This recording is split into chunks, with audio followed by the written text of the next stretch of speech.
সবাই একটা আমার সাথে কাশি দেন। তিনটা তাকবীর দিবেন, তিন তাকবীরের জন্য মানুষের সব ঘুম টুম উড়ে যায়। আর একবার দেন কাশি। তিনটা তাকবীর দিবেন, প্রথমটা দেন সবাই মিলে লিল্লাহি তাকবীর। মোটামুটি চলে, খারাপ না। এবার আর একটু জোর বাড়াতে হবে, লিল্লাহি তাকবীর। আমার মুরব্বী আব্বা জানরাও আজকে অ্যাক্টিভ, মাশাআল্লাহ। শেষ ভালো যার সব ভালো তার। Last time, let's try again together, লিল্লাহি তাকবীর। এবার হাত তুলে আল কোরআনের আলো, আল হাদিসের আলো, কোরআন হাদিস যেখানে, আলেম ওলামা যেখানে, টাঙ্গাইলবাসী যেখানে, আল্লাহ কবুল করুন। সকলে পড়া আমিন। আজকে যে কিতাব থেকে আমরা তাফসীর শুনবো, কিতাবটার নাম কি? আরো জোরে বলেন, কিতাবটার নাম কি? এই কোরআনে কোনো ভুল আছে? সন্দেহ আছে? এই কোরআনটাকে মুত্তাকিদের জন্য হিদায়াত স্বরূপ পাঠিয়ে দিয়েছে একজন। আওয়াজ দিয়ে বলেন তো তিনি কে? আচ্ছা আমার টাঙ্গাইলের ভাইরা বলেন তো, কোরআন যে পড়ে, যে মানে, যে বোঝে, যে আমল করে, তার ভাগ্যের চাকা কি বন্ধ হয়ে যায় না খুলে যায়? খুলে যায়। দলিল কি? 16 নম্বর পারা 11 নম্বর পৃষ্ঠা সূরাত তাহা, আল্লাহ তাআলা বলছেন, তাহা মা আনজালনা আলাইকাল কুরআনা লিতাশকা। Allah says in this ayah, O my prophet, I have not sent to you this Quran that you be distressed. ও নবী, কোরআনটা আপনাকে এই জন্য নাজিল করি নাই যে আপনার কপালটা পুড়ে যাবে। কোরআনটা এই জন্য নাজিল করি নাই যে আপনার ভাগ্যের চাকা বন্ধ হয়ে যাবে। বরং কোরআন তো হচ্ছে এমন একটা শ্রেষ্ঠ কিতাব, যেটাকে পড়বে, মানবে, তার ভাগ্যের চাকা আল্লাহ তাআলা নিজেই খুলে দিবে। সুবহানাল্লাহ পড়বেন না সবাই আপনারা? আচ্ছা কোরআন যে পড়ে, যে মানে, সে কি জাহান্নামে যায় না জান্নাতে যায়? আস্তে আওয়াজ কেন? Okay, I am asking you again, যে কোরআন পড়ে, যে মানে, সে কি জাহান্নামে যায় না জান্নাতে যায়? দলিল কি? আল্লাহ তাআলা বলছেন সূরা ইব্রাহিম, কিতাবুন আনজালনাহু ইলাইকা লিতুখরিজান নাসা মিনাল যুলুমাতি ইলান নূর। Allah says in this ayah, O my prophet, I have sent to you this Quran that you can lead the mankind out of darkness into the light. এর অর্থ হচ্ছে আল্লাহ তাআলা বলছেন, ও নবী, আপনি কোরআনটা এই জন্য নাজিল করে যাতে করে আপনি মানুষকে অন্ধকারের পথ থেকে আলোর পথ দেখাতে পারেন। অর্থাৎ অন্ধকার দ্বারা তাফসীরে আসছে জাহান্নাম, আলোর দ্বারা তাফসীরে আসছে জান্নাত। ও নবী, কোরআনটা যেই পড়বে, যে বুঝবে, সে জাহান্নামী মানুষ থেকে জান্নাতি মানুষে পরিণত হয়ে যাবে। সুবহানাল্লাহ পড়ে না? আজকে সেই কোরআন থেকে আমরা তাফসীর পেশ করব। ভূমিকায় বেশি সময় এই জন্য নিলাম না। আচ্ছা, অন্তত পক্ষে 12:30 পর্যন্ত থাকতে পারবেন? অলরেডি তো 15 মিনিট গেছে। আমি আমার ওয়াদা যা আছে কমিশন আমি ওয়াদা রাখবো, বাট আমি চাই অত হিসাব করবো না টাইমে। যতক্ষণ ওয়াজ যাবে, যদি 15 মিনিট বেশিও হয়ে যায় তবু আমরা শুনে বাসায় যাবো। রাজি আছেন? আর আমি একটা অ্যানাউন্সমেন্ট দিচ্ছি, আমার ওয়াজ তাফসীর সাউন্ড কি হলো আবার? পারফেক্ট ছিল, অ্যাজ ইট ওয়াজ বিফোর। আগেরটাই ঠিক ছিল, ওইটা ঠিক রাখেন। আমার তাফসীর আগে, let me check the wallet man. আগে দেখি মানি ব্যাগটা আছে কিনা, নাকি নাই। আছে আছে আছে। হুজুর টাকা আছে না? আছে আছে, সাক্ষী রাখলাম আর কি। অনেকে হুজুর মানে ভাবটা মারতেছে বেশি বেশি। না, টাকা কিছুটা হলেও আছে। ज़्यादा पैसे तो नहीं है मेरे पास, लेकिन जितना भी है कम नहीं है। মোটামুটি আছে। তো আমি কেন বলছি, মজা না, বোঝাবার স্বার্থে বলছি। আমার তাফসীরটা আমি এখন একদম আয়াত ভিত্তিক শুরু করছি। যেই যুবক বা যেই মুরব্বী অথবা যেই হুজুর, এনিওয়ান ক্যান বি, যে মুখস্থ শুনবে, শেষে গিয়ে বলতে পারবে, তার জন্য আজকে আমার পক্ষ থেকে স্পেশাল পুরস্কার থাকবে। রাজি আছেন? এত আস্তে ইনশাআল্লাহ, হোয়াট ইজ দিস? জোরে বলুন ইনশাআল্লাহ। তাহলে ওয়াজ খালি ঠিক সুবহানাল্লাহ কি সুন্দর ওয়াজ গো, না না না না, ওয়াজটা বুঝে শুনতে হবে।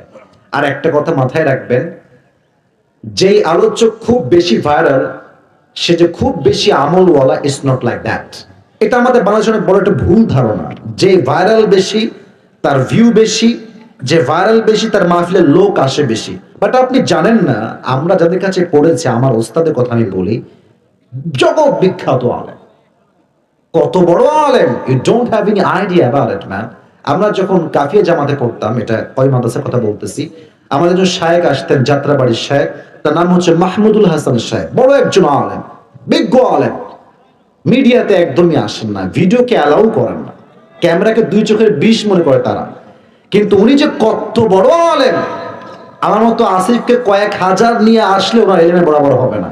কিন্তু সমস্যা কোথায়? এদেশের মানুষ তাকেই ভ্যালিউ দেয় বেশি যাকে অনলাইনে মানুষ দেখে বেশি।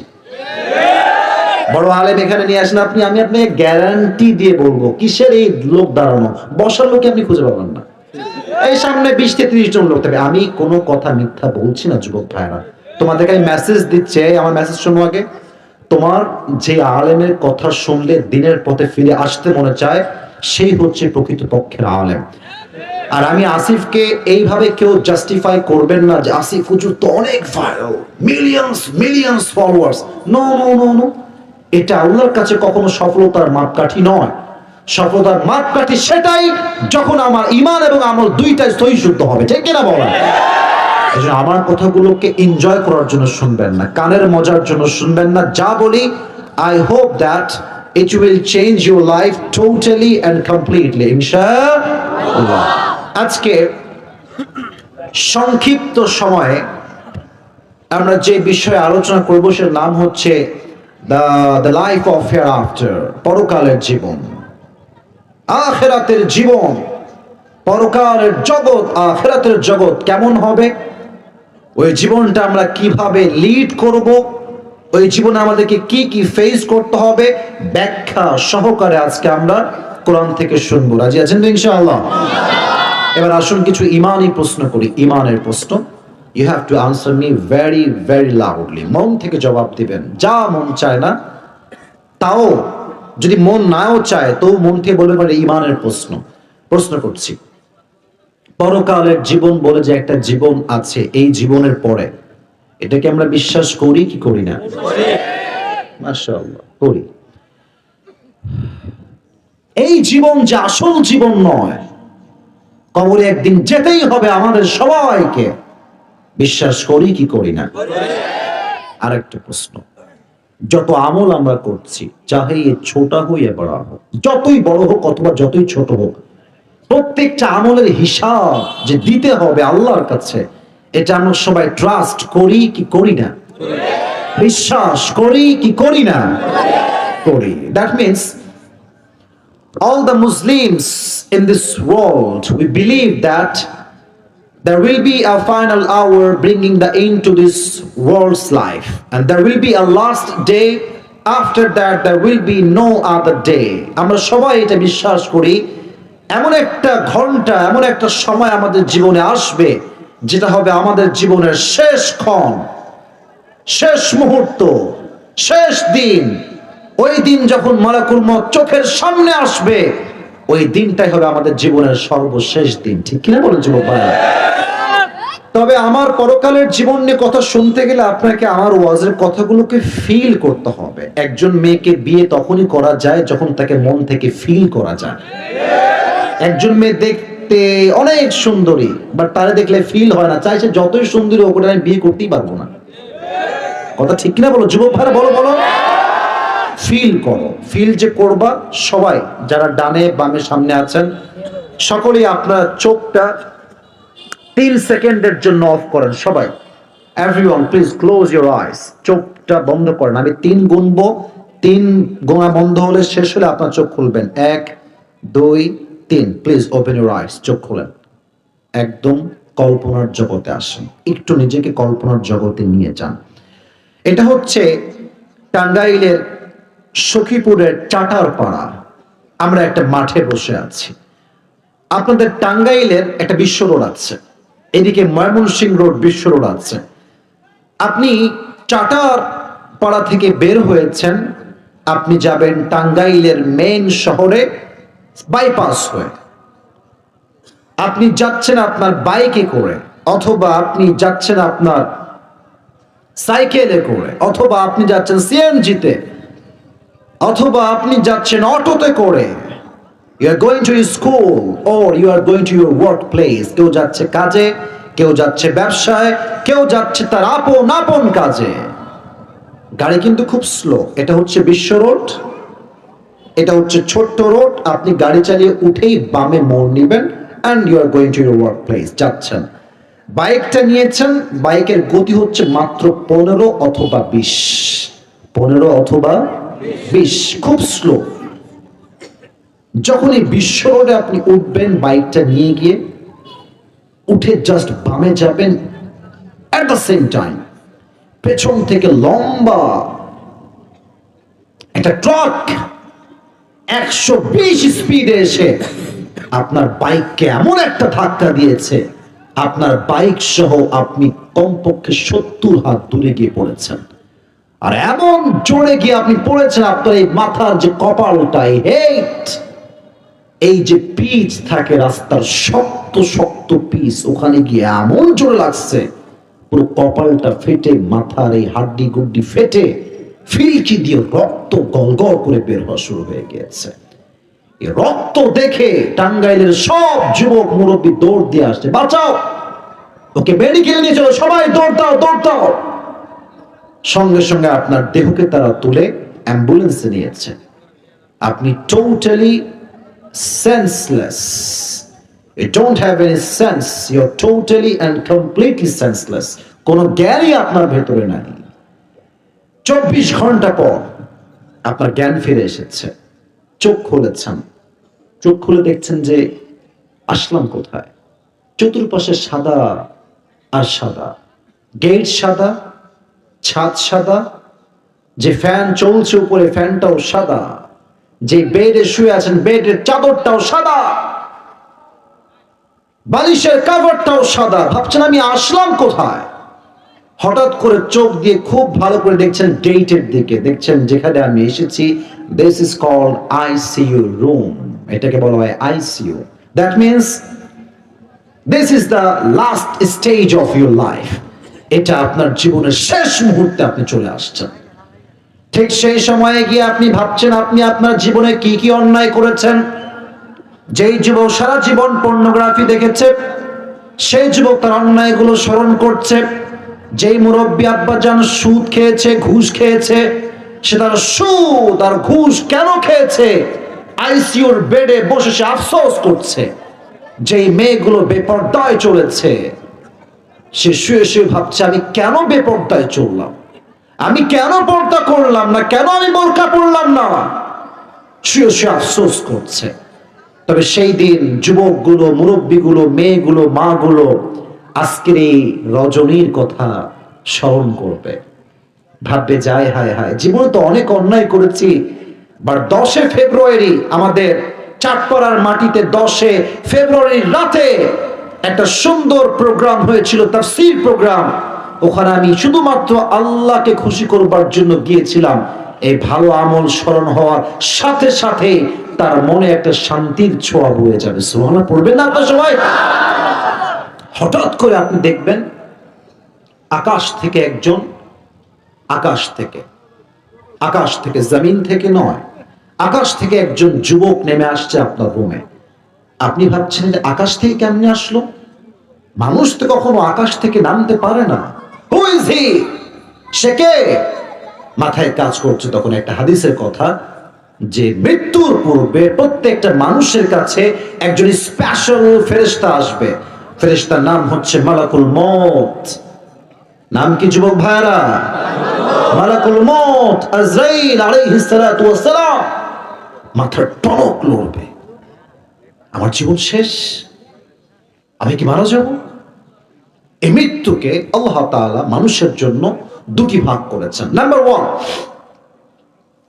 the death of people those who perform the salah, and number 2 is the death of people those who do not perform the salah. এক হচ্ছে নামাজি বান্দার মরণ, আর এক হচ্ছে বেনামাজি বান্দার মরণ। এখানে নামাজিও আছে, বেনামাজিও আছে। Even I am damn sure, আমি 100তে 100 বলতে পারবো, এখানে এমন একজন যুবক আছে, মুরব্বী বা যুবক আছে যারা আজকে এশার নামাজটা পড়ে মাহফিল আসে নাই। ঠিক। আর একটা হচ্ছে আমি পড়তে পারি নাই, গিয়ে পড়বো, দ্যাটস ডিফারেন্ট। আমি গিয়ে পড়বো, দ্যাটস ডিফারেন্ট। বাট অনেক যুবক আছে এশার তো পড়েই নাই, আবার দেখবেন গিয়ে ঘুমাবে, ফজরটাও পড়বে না। কথা আসতে ঠিক কেন, জোরে বলতে হবে তো ঠিক কেন। আজকে বুঝবেন, আমি আপনাকে ফিল করাতে চাই how will be your death. নামাজ পড়লে মরণ কেমন হবে, আর বেনামাজি হলে মরণ কেমন হবে, আমি আপনাকে অনুভব করাতে চাই। নামাজি বান্দা যখন মারা যাবে,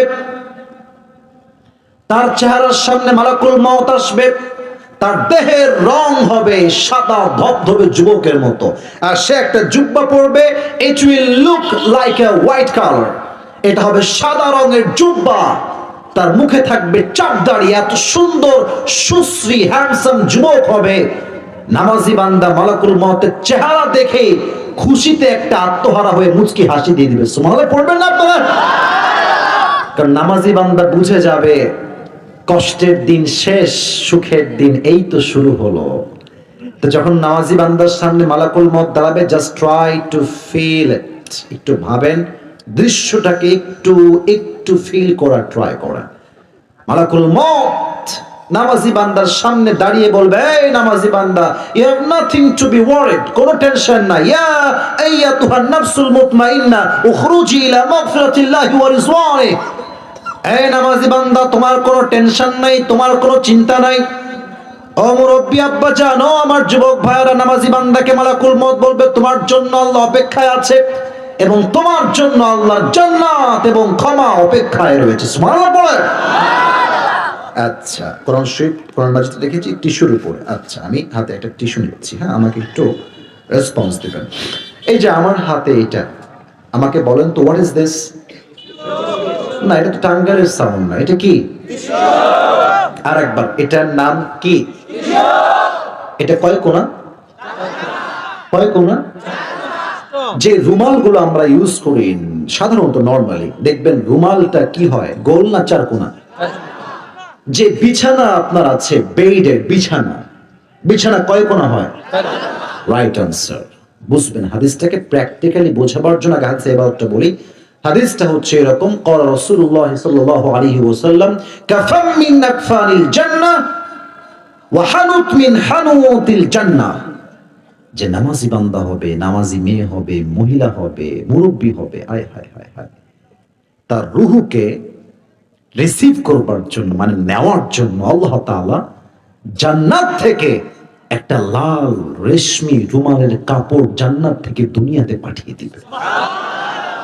এই হাদিসটা পড়লে এত মনে শান্তি লাগে, কারণ দুনিয়ার যাই করি আর তাই করি, নামাজটা আল্লাহর রহমতে পড়ি, মনে হয় যে আল্লাহ তুমিও আমার জন্য একটা জান্নাত থেকে লাল রেশমি রুমালের কাপড় পাঠাই দিও। সকলেই পড়া আমিন। নামাজি বান্দার রুহুটা সুন্দর করে বের হয়ে আসবে এবং রুহুটাকে নিয়ে ইল্লিয়িন তথা জান্নাতের ঠিকানা মালাকুল মউত নিয়ে তাকে জান্নাতে পৌঁছে দিবে। সুবহানাল্লাহ পড়লেন না আপনারা সবাই? This is the death of people, those who perform the salah. নামাজি বান্দার মরণ হচ্ছে এটা। বেনামাজি বান্দার মরণ কেমন হবে? মালাকুল মউত তার সামনে বিশাল লম্বা আকৃতির একটা দেহ নিয়ে আসবে। তার দেহের রং হবে নীল, জামার রং হবে কালো, তার পা থাকবে জমিনে, আকাশ থাকবে মাথা, বিশাল লম্বা দেহ। বেনামাজি মুরব্বী বা যুবক যখন তার দেহের দিকে তাকাবে, এই লম্বা দেহ, তার এত ভয়ঙ্কর চেহারা দেখে তার দেহে একটা থরথর করে কাঁপুনি উঠে যাবে, খিঁচুনি উঠে যাবে, কাঁপতে থাকবে। মালাকুল মউত বলবে, এই বেনামাজি, ইয়া আইয়াতুহান নাফসুল খাবিসা উখরুজি ইলা গাযাবিল্লাহ, বের হয়ে আল্লাহর গজবের দিকে, জাহান্নামের দিকে বের হয়ে আয়। বেনামাজি রূহটা বের হতে চাইবে না, একবার ডানে বামে পেছনে বারবার দৌড়াবে, বারবার পালাবে, একবার ডানে বামে পেছনে।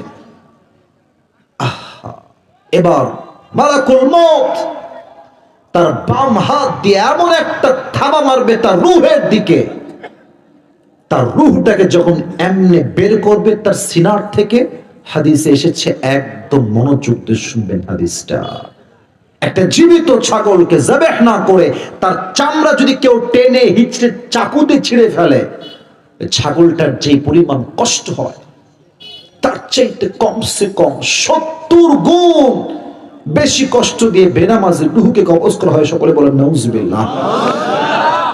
70 গুণ বেশি কষ্ট। একটু হিসাব করেন যে আপনি মৃত্যুর কষ্ট সহ্য করতে পারবেন কি পারবেন না।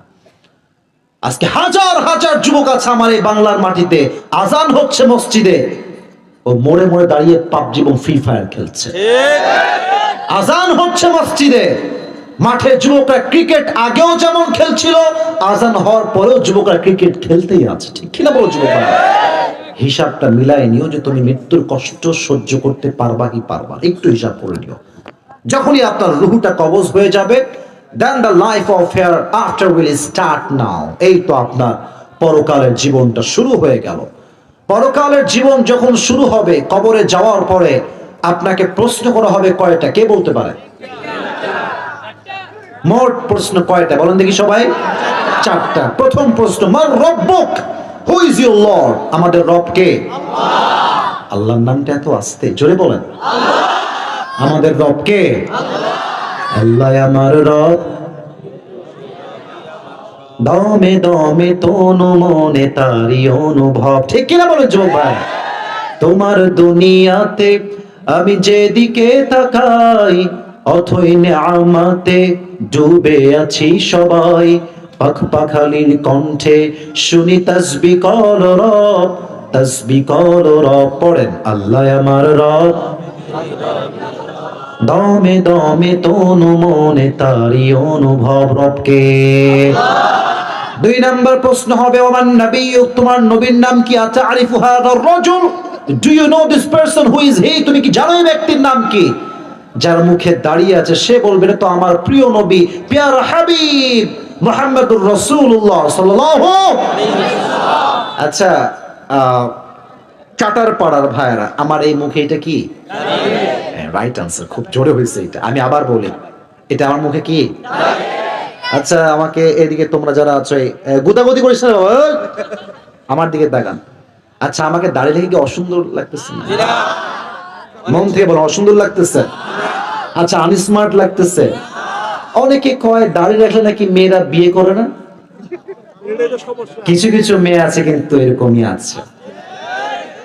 আমার কোথায় একটা, তুই আমার দাড়ি দেখে পছন্দ করবি, তোর গুণী না, গুনার মধ্যে আমি ধরি না, এটা কোনো মেয়ের মধ্যে তো পড়ে না। ঠিক কিনা বলো যুবক ভাই? If any girl, please keep it in your mind, my youngsters, listen to me with full concentration. If any girl reject you just for only reason, and that is you have beard, যদি কোনো মেয়ে তোমাকে দাড়ির জন্য cancel করে বিয়ের প্রস্তাবকে, reject, ওকে কোনো বেয়াদবি করবা না, ঝাড়ি দিবা না, কোনো অসভ্যতাই দেখাবা না। আমি কি বলছি তা শোনো। বলবেন, আচ্ছা আপু দাড়ির জন্য বাদ দিলেন তাই না? আচ্ছা, তো বলবা যে আপনার জন্য আমার একটা ভালো প্রস্তাব আছে, মানে আমি অন্য ছেলেই আনবো, আপনার জন্য পারফেক্ট হবে। যেহেতু আপনার দাড়িওয়ালা পছন্দ না, তো আমার মনে হয় আপনার জন্য বিটিএস এর হিজড়াই পারফেক্ট হবে, আর কেউ পারফেক্ট হবে না। আপনি করবেন, দেখবা যে মেয়ের হুঁশ আসবে, ওর যে লজ্জা থাকে ও হুঁশে ফিরে আসবে। ঠিক কিনা বলেন যুবক ভাই? দাড়ি যে মেয়ে পছন্দ করে না, সেটা মুসলমান ঘরের মেয়ে হতে পারে না। ঠিক কিনা বলো? বিটিএস কি আসলে হিজড়া রিসার্চ করতে হবে, এটা বলা যাবে না। যাই হোক, এখন যারা বিটিএস ভক্ত, এদের দাড়ি আবার পছন্দ না, বিটিএস গায়ের মুখে দাড়ি নাই। আর আমরা তো মুসলমান ঘরের সন্তান, আমরা কাপুরুষের জাত নই, আমরা সব বীর পুরুষের জাত এখানে বসে আছে। ঠিক কিনা বলো? একজন দাড়ি রেখে দাও, দেখবা কপালে ভালো মেয়েটাই আসবে। কারণ যে দাড়ি পছন্দ করে সে কিন্তু আল্লাহর দ্বীনকে ভালোবাসে বলেই সে দাড়িকে পছন্দ করে। আর যখন দাড়ি রাখবা, দেখবা যত বেদিন মেয়ে আছে, দিন বোঝেই না, ইসলাম বোঝেই না, ও তোমার দাড়ি দেখলেই 14 হাত দূরে পালাবে। আর দাড়ি রাখলে একটা বেনিফিট আছে, বলতে গেলে বলে আসে, কথা চলে আসে, দাড়ি থাকলে কিন্তু আপনি সস্তা কাজ করতে পারবেন না। ফর অ্যান এক্সাম্পল, আমি আসিফ, আমি তো ভাইরাল, আমার কথা বাদ দেন, তাও বলতেছি, দাড়ি আছে, টুপি আছে, জুব্বা আছে। আচ্ছা বলেন তো যুবক ভাইরা, মুরব্বী আব্বা জানরা, আমি কি হলে গিয়ে সিনেমা ইয়েস নাকি নো? আমার দাড়ি বলবে খবরদার, না না না না না, তোর মতো একজন হুজুর কেমনে এইসব দেখতে পারে? তোর মতো একজন আলেম কেমনে সিনেমা দেখতে পারে? ঠিক কিনা বলেন যুবক ভাই? দাড়ি আপনাকে বাঁচাবে। এই জন্য মাথায় রাখবেন, দাড়ি হচ্ছে মুসলমানের জীবনের সবচেয়ে বড় হাতিয়ার। এই জন্য আজ থেকে যদি কবরের সহজ প্রশ্ন করতে চান, দাড়ি রেখে দিবেন তো ইনশাআল্লাহ? শুনি না, জোরে বলেন ইনশাআল্লাহ। 3 নাম্বার প্রশ্ন হবে, ওমা দীনুক, what is the name of your religion? তোমার ধর্মের নাম কি? আমরা সবাই কি বলবো? ইসলামকে ধর্ম হিসেবে আমরা সবাই খুশি না বেজা? 3টা উত্তর শেষ। Last question, 4th question. The Farishta, the angel will ask you, what is the source of your knowledge? ওয়ামা ইলমুক, তুমি এতগুলো উত্তর দিলা কেমনে ভাই? তোমার জ্ঞানের উৎস কি? সে বলবে, আমার জ্ঞানের উৎস হচ্ছে একটা কিতাব। এই কিতাবটার নাম কি? শুনি না, কিতাবটার নাম কি? সাথে সাথে আপনাকে ফেরেশতা বলবে, নাম নাম কেন উমিল আরুস, তোমার কোনো টেনশন নাই, আজ তুমি ঘুমিয়ে যাও। কেমন ভাবে? একজন নববধূ যেমন তার স্বামীর সাথে বাসর রাতে আরামে ঘুম দেয়, তুমিও আজকে আরামের একটা ঘুম দাও, কিয়ামত পর্যন্ত তোমাকে ডিস্টার্ব করতে আসবে না। সুবহানাল্লাহ পড়লেন না আপনারা? আল্লাহ আমাদের পরকালের জীবনে, কবরের ঘাটির জীবনটাকে তোমরা আল্লাহ তুমি সহজ করে দাও। সকলে পড়ে আমিন। হাদিসে আসছে, যার কবরের জীবনটা সহজ হয়ে যাবে, তার পরবর্তী সব ধাপই সহজ হয়ে যাবে। মাঝে মাঝে দেখবেন,